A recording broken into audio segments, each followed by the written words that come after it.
Welcome to Influential Visions. Here we interview futuristic leaders who share their deep industry knowledge and business experience with you, ensuring you have your finger on the pulse and your eyes wide open. Here is your host, Nathaniel Schooler. Well, today I am very blessed to be joined by Sarah Storelli, and she serves as Amazon Web Services Worldwide Public Sector Global Marketing Lead, focused on creating and driving the marketing strategy for 7 customer innovation and acceleration programs to advance tech for good in business and society. So this series is right up her wheelhouse, as they say over across the pond. And prior to AWS, I actually know Sarah from IBM when I used to do a little bit of work for them, as she was program director of Call for Code. So yeah, she serves as a member of the Cal Poly President's Council of Advisors, chair of the English Department Advisory Board, founder of Friends for Hope, health outreach and prevention education in support of Cal Poly mental health initiatives, and founding member of the Women in Business Advisory Board. She's also a board director for the World Institute on Disability and the Tortora Brayda Institute. So thank you, Sarah, for joining me. I really appreciate it. Of course, I'm happy to be here, and thanks so much for including me. Yeah, it's fantastic. And it's a really interesting series because, you know, jobs in technology and jobs in marketing are changing all the time right now. A lot of people are kind of really sort of worried a lot about the change and whether they're going to be able to kind of keep up with that. And you know, I mean, a few years ago, I was on this panel and we were talking to all these experts from, you know, there was an IBM panel talking I think in 2015, talking about AI and the disruptive nature of it and how everyone's going to be out of work and AI is going to, you know, take over the world. And a lot of people are worried. And I think back then the narrative was more fear-based. A lot more people were very, very worried about it. I think now they've seen it kind of segmented into these little kind of boxes of applications. What do you think? Do you think that's really like a big worry for a lot of people still? Or do you think that, like I say, it's kind of become a little bit softer, the narrative around it? You know, I think the narrative has evolved. You know, I think at first, you know, AI was kind of this, you know, abstract concept that folks, you know, weren't really sure how to grasp their head around. But I think over time, as we've started to see, you know, of course, there's benefits, you know, to AI and augmenting processes. But at the end of the day, I mean, having the human, you know, execute and determine and create strategy, that's an entirely separate wheelhouse. And so I think the narrative absolutely has gotten softer, and we have evolved, you know, really as a society to understand that, great, you know, there is power in technology, and of course, to automate certain processes. All the while, it's very complementary, you know, with pairing the human brain and psyche to really, you know, have that holistic product, you know, more or less, that you then are, you know, ultimately, you know, delivering to market.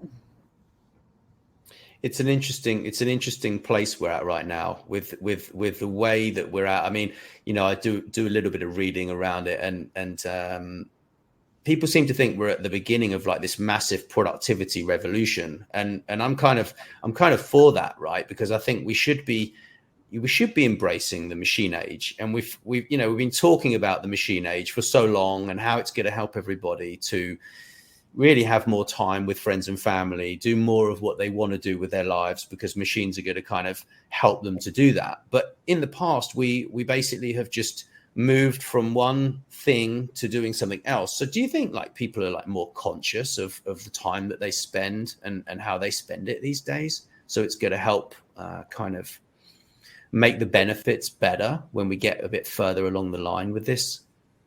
100%. I think really as a result even of the pandemic, you know, folks have reprioritized really what is meaningful to them in their life. And so whether that is, you know, from, you know, career to family, friends, you know, serving on advisory boards, you know, really whatever makes folks tick. I think we're now at a point in life, you know, really, and even as humanity holistically, where people are reprioritizing. They want to be getting more time back to enjoy life. You know, folks have obviously realized that life is fragile, and something beautiful that should be enjoyed, and not always, in front of our laptops, focused on, elongated processes that could obviously be augmented, by tech. And so that way we can actually focus on, priorities and what matters to us. And that can be, relative to personal life, of course, and then also really in a professional sense of, who wants to be constantly doing data entry when that could be, done for you. And of course, there's the argument, that folks would say, well, then that's going to, eliminate a ton of jobs. But really, when it comes down to it, it's actually then even those folks, who have been in some of those jobs, their role will actually change and adapt. So it's not just, an elimination of jobs, but it's actually really across the spectrum of having folks get more strategic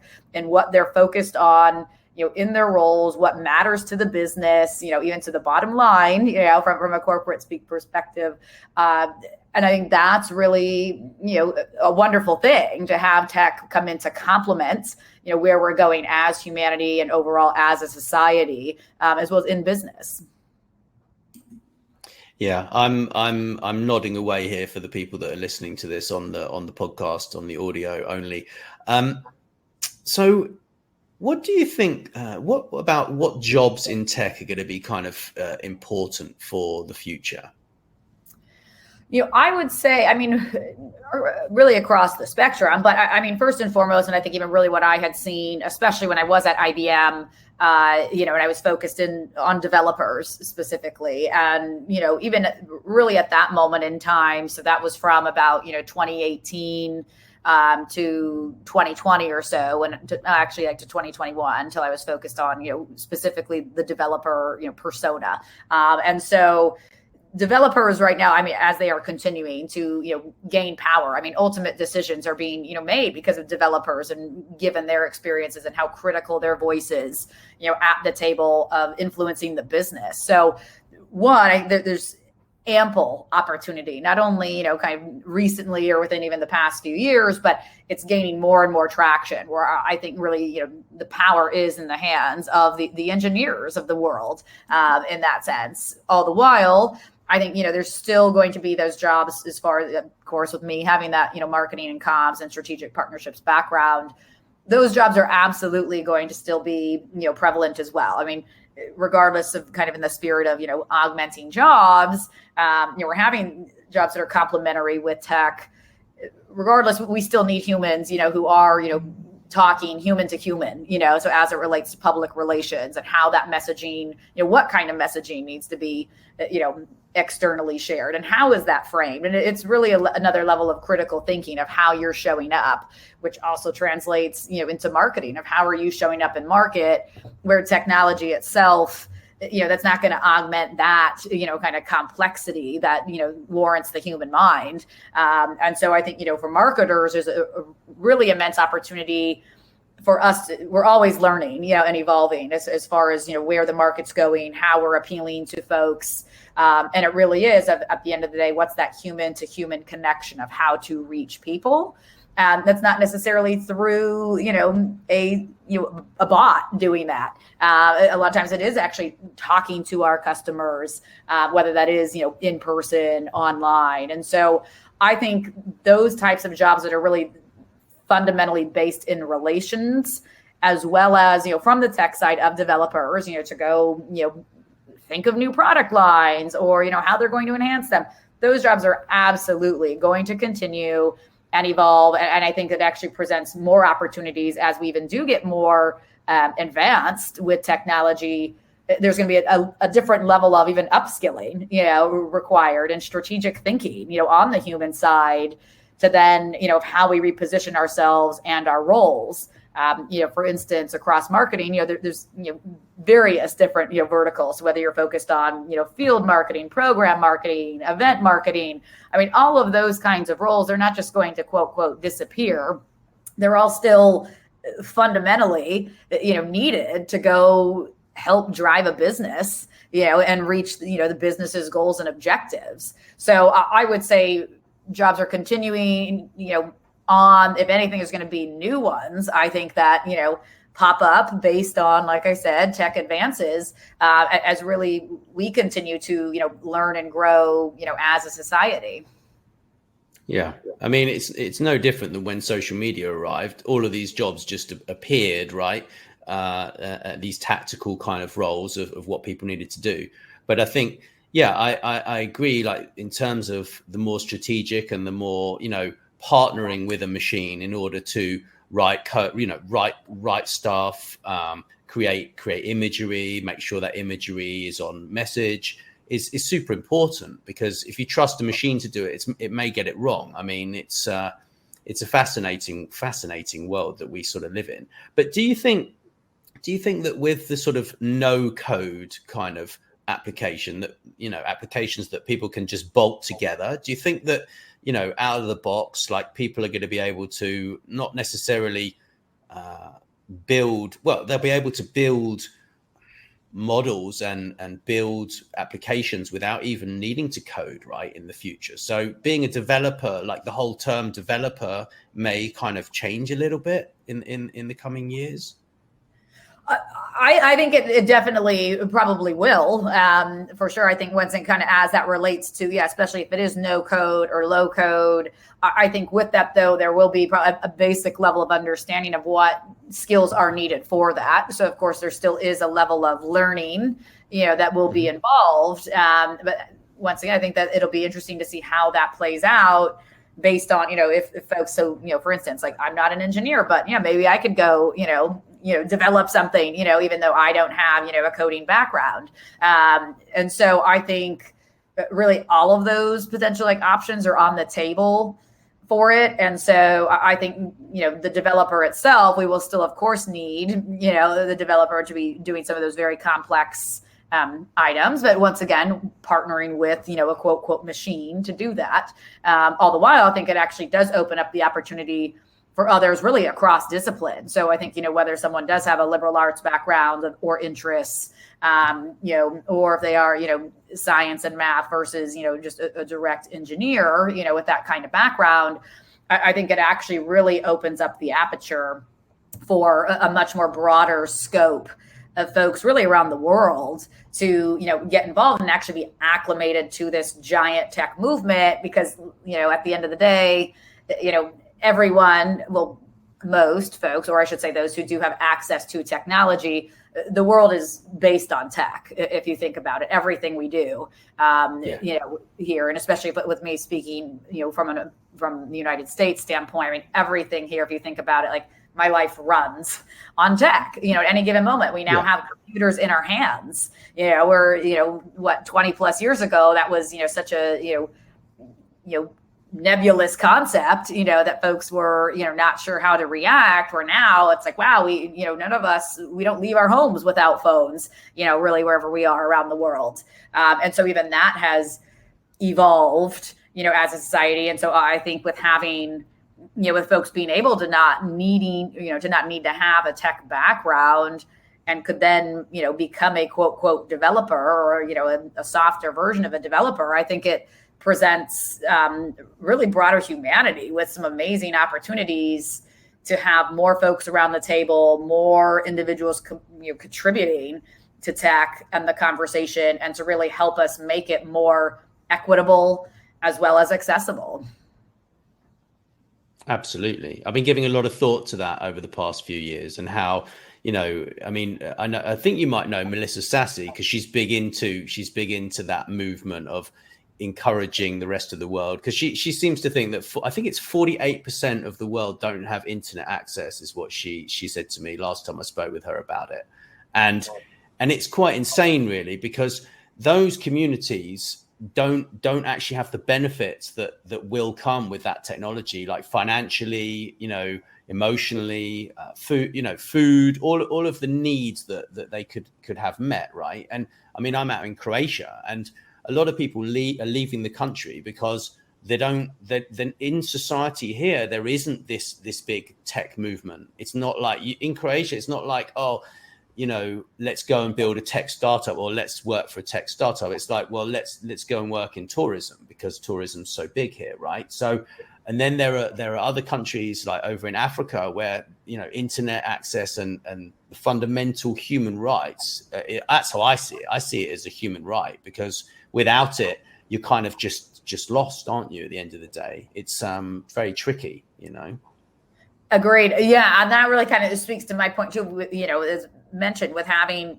tech be more accessible, equitable, around the world, and so I think that it does present us with a new opportunity, and even to that point, this massive tech movement, of us, overtaking, some of these, larger regions of the world. I think it also then, to some degree, almost forces, those of us, in corporations and even the startups to really take a step back and, kind of in the spirit of, Melissa, of really, assessing how else can we help, and actually, get this tech where it needs to be, so it can be more accessible to folks versus having this disparity, that currently exists. And so I think if we do have more roles or jobs that aren't, non-tech, I guess, centric in the sense of you don't need a tech background to go and, be part of that. I think that could be step one for us to start to see in certain regions around the world, how folks could get involved and really almost, exposed to this tech movement, all the while, though, I think it, it then also can depend on culture. Are there some regions of the world that, still, either one, they may not know about technology, two, they may not want it, still to be in that certain, preservation of their culture, like foundational beliefs, all of that. Meanwhile, then there is the other side of it, of the human rights discussion of, fundamentally everyone, on earth should be able to have, access, to technology and to the internet. And then, if you take it a step further, even, access to clean water. I mean, the list goes on. And so I think it then actually does become that human rights, a huge human rights issue, actually, as we continue to dig deeper into it and just the disparity that can exist with big tech. So while it, of course, is moving the world forward, there's also folks who are getting left behind. And it really is on the responsibility of these, especially as large corporations, to help with that and to break down those barriers.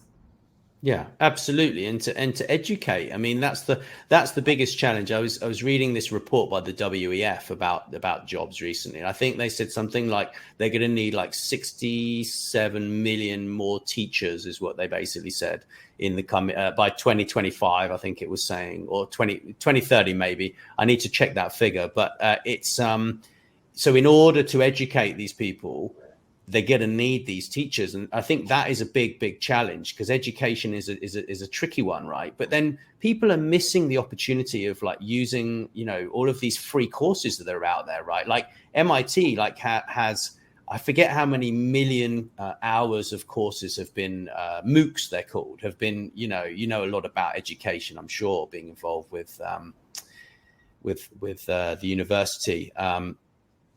So it's very tricky to kind of break through and say, well, actually, you could, in theory, you could read 100 books, or you could listen to 100 YouTube videos or free podcasts like this one, and you could immerse yourself and actually become an expert in this within 18 months. But I think the challenge is certainly a cultural one. I think it's also a motivational one as well, and also an addiction as well, because a lot of people who have television, they're addicted to watching certain programs that are in essence distracting them from an education that they could have for free, which would then up their standard of living and enable them to become happier, right? I was talking about this the other day, Yeah, it kind of goes, I mean, to your point, though, yeah, with education, it then, though, once again, kind of goes back to, well, but what if folks don't have access, to education, or, if there is a shortage in teachers or online with these amazing courses? I've actually known a few friends who,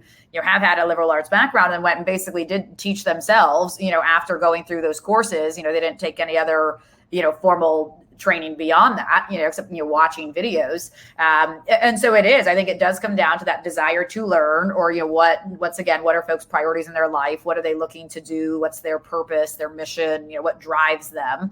And so I think, overall, education is a critical part, I think, to it, and really coming down to people's access to knowing it, because if we are in, a specific country that may not, have access to tech or be, we really even privy to it, they aren't even aware that all of this whole other world exists, that they could have those types of opportunities. So I think actually, once again, as I continue to think through it deeper, in our discussion, it's like it actually becomes a significant human rights issue of that. But nonetheless, I think otherwise, for folks who do have access to tech, of course, really anyone who does can go and teach themselves really anything these days. Which then actually takes us down a different point of a conversation of, well, then, what is education from the standpoint of a university, which then kind of gets into those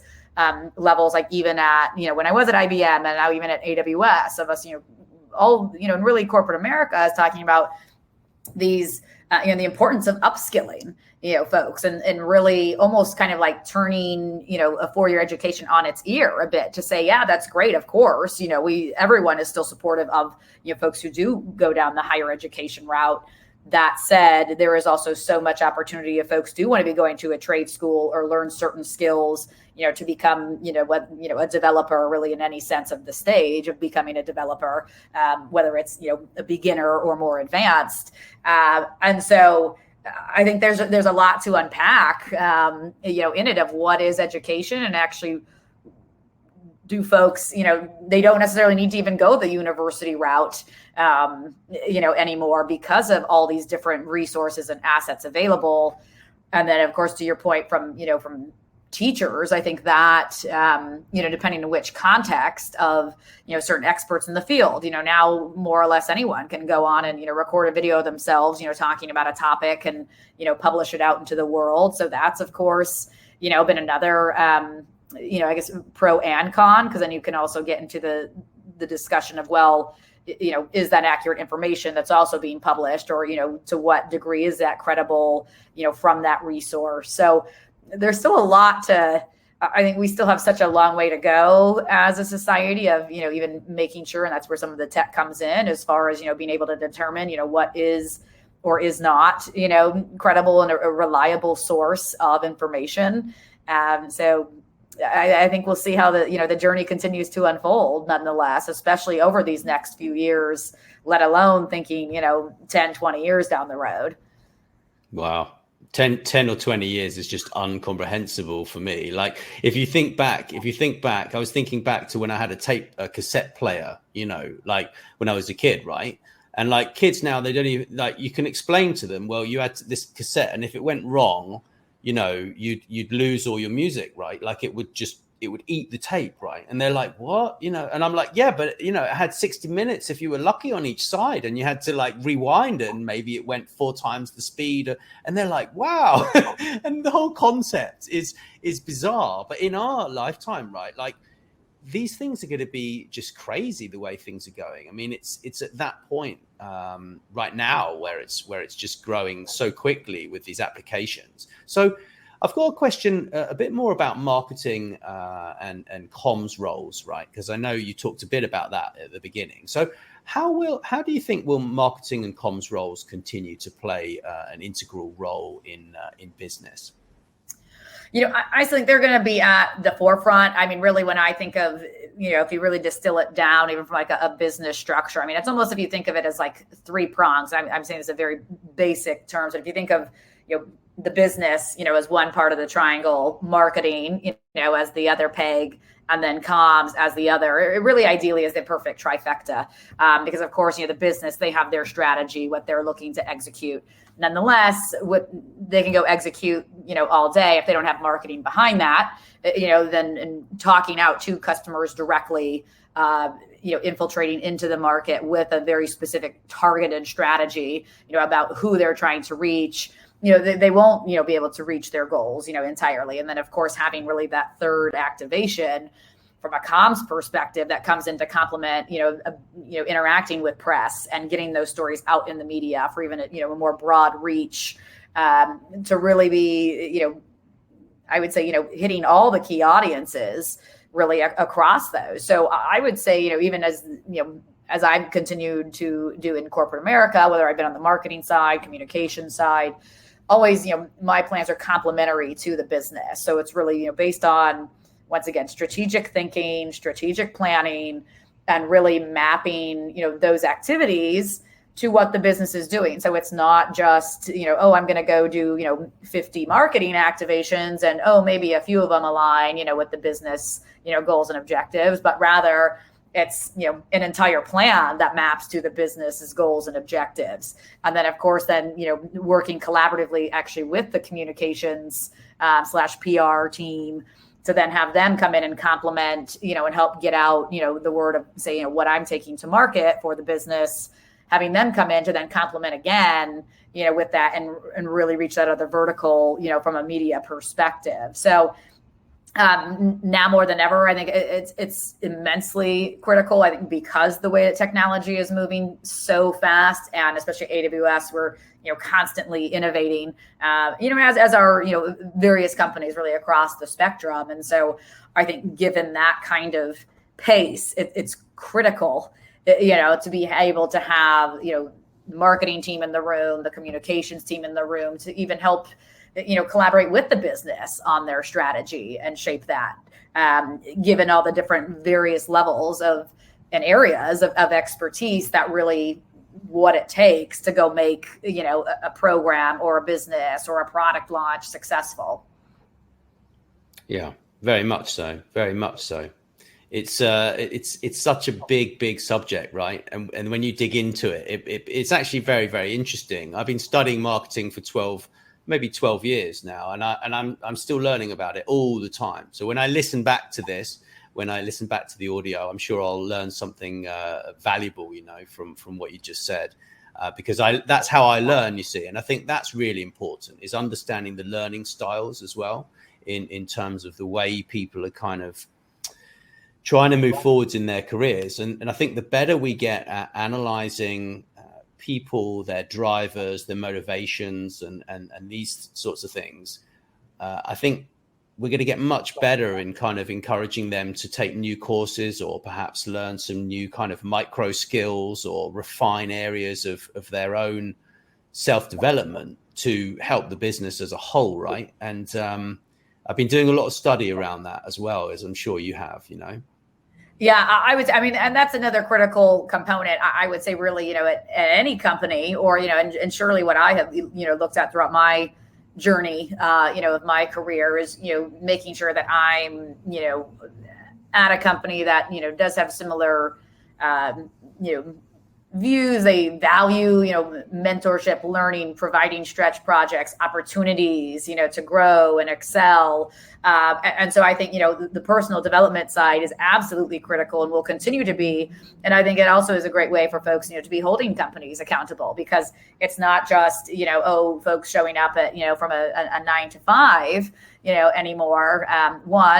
Given we are in a global world, a lot of times, many of us, like myself, I have a global role. So, can always on, more or less. Of course, I do sleep, and get my, my own certain schedule. But regardless, it's just showcasing how this is ever global, and how, folks need to be having opportunities in order to advance, their learnings, or once again, based on someone's priority, if they want to go be in the C-suite, or if they want to, stay in, management, or, be a single contributor, whichever they want to do, it's important to really tap in to people's skills and understand what they want, and where they're looking to go. Otherwise, it's actually doing a disservice, not only to the individual, but even to the, company, if they're not able to extract, really all of that value out of that individual, and vice versa.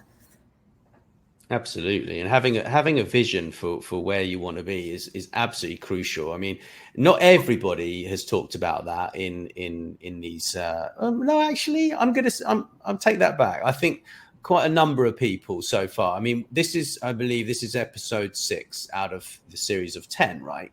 So I'm pretty sure, maybe everybody has actually mentioned vision and what they want their life to look like. Because I'm big into that, right? I'm big into like creating the life that you want to lead, and actually sitting down and saying, well, I'm not just going to create a vision board. I'm actually going to like write down, what my perfect day looks like, and I'm going to take the time to write that down and really think about it and how that makes me feel and what I'm doing on that day. And if it was a Groundhog Day and you woke up and that day was every day of your life, would you be happy with it? Right. That's how I look at it, myself.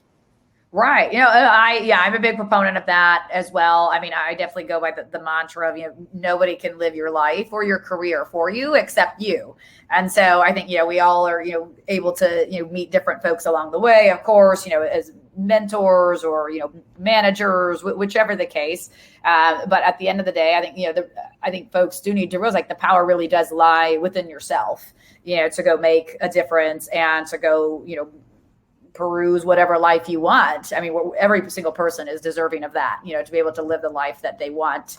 And so I think, by having those kinds of, tangible goals, or even if it is, kind of further down the road of thinking, okay, yeah, here's kind of like an ideal scene of what I'd want to see in my life, 20 years from now, or where do I want to be, and I do think though, sometimes folks can actually get caught up, on too much of the process of getting there, where I always, even when I'm mentoring individuals, I like to say that, there's a million different ways to get there. And, I think life, everyone, kind of thinks we all think we know what we're doing, at various times. But then life happens, and gets in the way and may, push us off on a different path, but that's really actually the path we're meant to be on. And so I think when I even think, to my goals, it's very much of, okay, great. Like I'm not going to, compromise on those end goals, but I'm absolutely willing, to, compromise in the sense of I could probably take a million different pathways to get there. And that I think really is the beauty of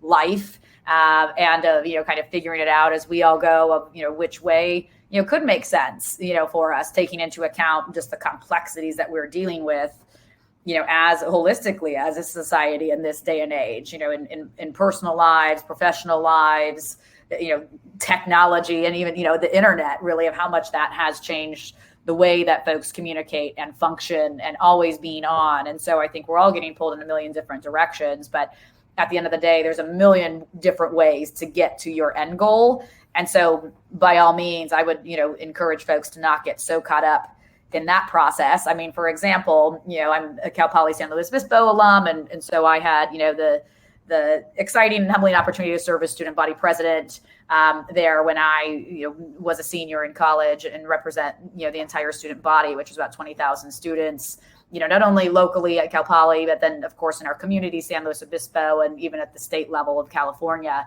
And so if I even think back to that was from 2010 to 2011. So just a little bit more than 10 years ago. And if someone would have told me back then, like, hey, Sarah, you're going to go be in tech and, be doing X, Y, Z, I would be like, wow, okay. Like, at first I had no intention really ever of going into tech. At first I wanted to be a doctor in college. Then I was thinking about doing law school. And so it's just interesting, I think, how life evolves over time and how this really has been such a great, even, niche, an area for me to focus and really make so much impact, from, focusing on public sector issues from the private sector side, which is just one of my really deep passions and purpose. And so it's great where I think, wow, if I would have been so, tied to thinking, oh, I want to go be a doctor, I wouldn't have had this journey, and being really of what drives me and makes me tick and is able, to have me give back really in meaningful ways. And so I think, for their listeners,